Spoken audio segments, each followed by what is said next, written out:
first of all, break it down for me. The idea of this, getting into the horror genre. I know you're a fan, obviously. This happened at a wedding. A friend of mine, Guy Osiri, was getting married in Rio, I believe. Was it? Yeah. And they had a Lionsgate was there. It was one of those weddings. It was one of those like everybody was at weddings. And I talked to the head of Lionsgate, and you got this guy for whatever 3 minutes. I was like, what does Lionsgate have? Hunger Games. Nothing there for me. How about Saw? If I can.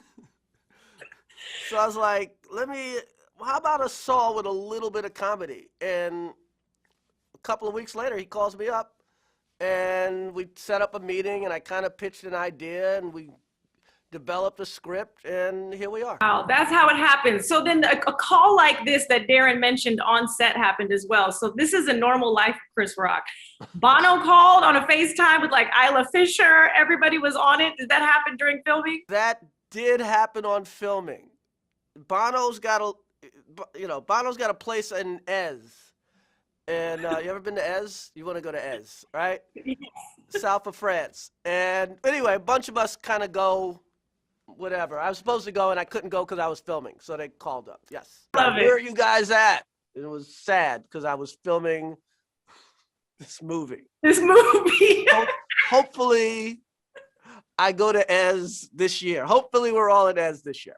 You'll get your chance to go back. I think it was worth it that you did this film. It's so funny. I'm from the Bay. I love the Too Short reference in the car when you mentioned that, as well as dropping the line about New Jack City. So definitely appreciate it. The horror genre, why will fans just fall in love with this? Because again, if you love Saw, you're gonna love this, but you guys take it in such a different direction. It's refreshing. Yeah, I mean, it's like, it's kind of like what Will did with sci-fi and Men in Black. You know what I mean? Like before Will, there wasn't comedy in sci-fi. You know what I mean? Right. No, or what Eddie Murphy did with 48 Hours. It's like it's a real rough movie with comedy. So you know what I mean? So this is like a horror movie with comedy. Not so much comedy that you're not scared, but with enough. You're watching the journey of a kind of funny person go through this crazy adventure, trying to solve this case. Absolutely. What was the phone call like? Samuel L. Jackson, how did that come to place? Because that is so genius. I love the two of you together, and the fact that he's playing your dad. It wasn't. I mean, I didn't have to call him. You don't call Sam unless you got a check. So. He's like, bye. Yeah, there's no favors. Yeah, no, I was gonna say no favors, but was he who you wanted? Obviously, being the EP on this as well. Oh yeah, absolutely. I mean, I hadn't worked with Sam ever. Like all these years, our paths never crossed. So I was really excited to get Sam.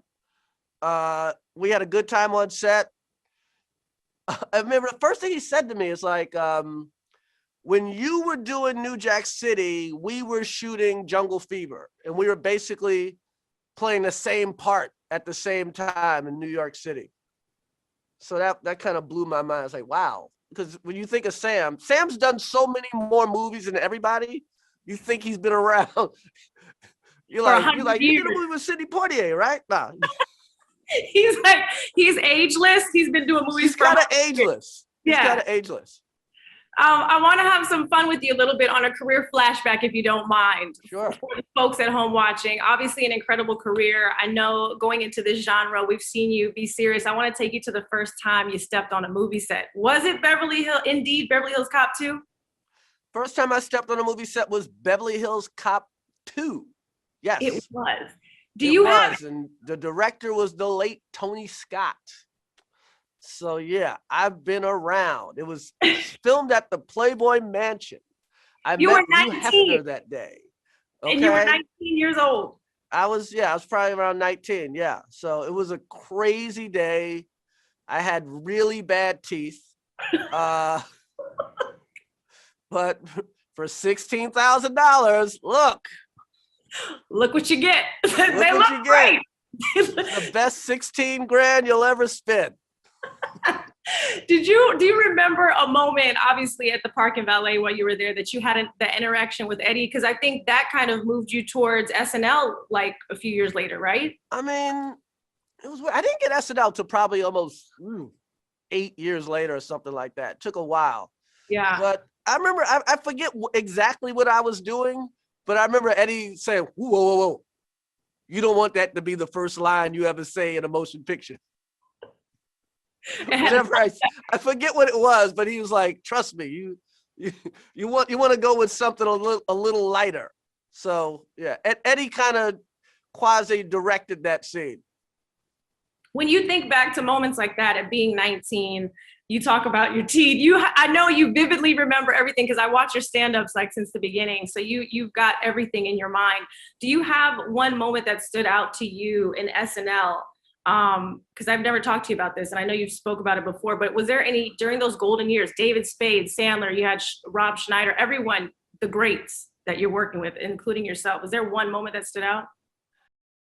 I mean, I wouldn't say there's one moment. I just remember, what's so crazy? I remember Michael Jordan was hosting, and he's in the back. It's me, Chris Farley, David Spade, Adam Sandler. He's hanging because we had like our own little like kind of a dorm room, and we were like going to McDonald's, and he started to come with us. And we got all the way to the elevator, and then he was like, maybe I shouldn't. Like, he was like the most famous guy in the Right. world. And he was about to walk with us to McDonald's, but he changed his mind. That would have been a story, walking with Jordan. That would have been a story. Yeah. And these are okay. I got 1 minute left with you. Don't kill me. These are fan cues. It'll be really quick. Sure. People want to know. You always make everyone laugh. Yeah. What makes you laugh? Dave Chappelle makes me laugh Oh, in any capacity.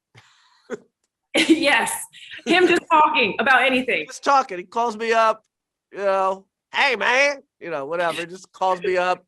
He's got red lights on in his basement, whatever. The Oscars, obviously different this time around. You've been on that stage a couple of times. Would you return again? Would I return to host the Oscars? Absolutely, absolutely. I mean, if they'll have me, it's on a good night you get 40 million people watching you do your thing. So yeah, I would love to do it. All right, my time is up. Congratulations on this, Chris, in front of the camera, behind it, and I look forward to talking to you again. Thank you.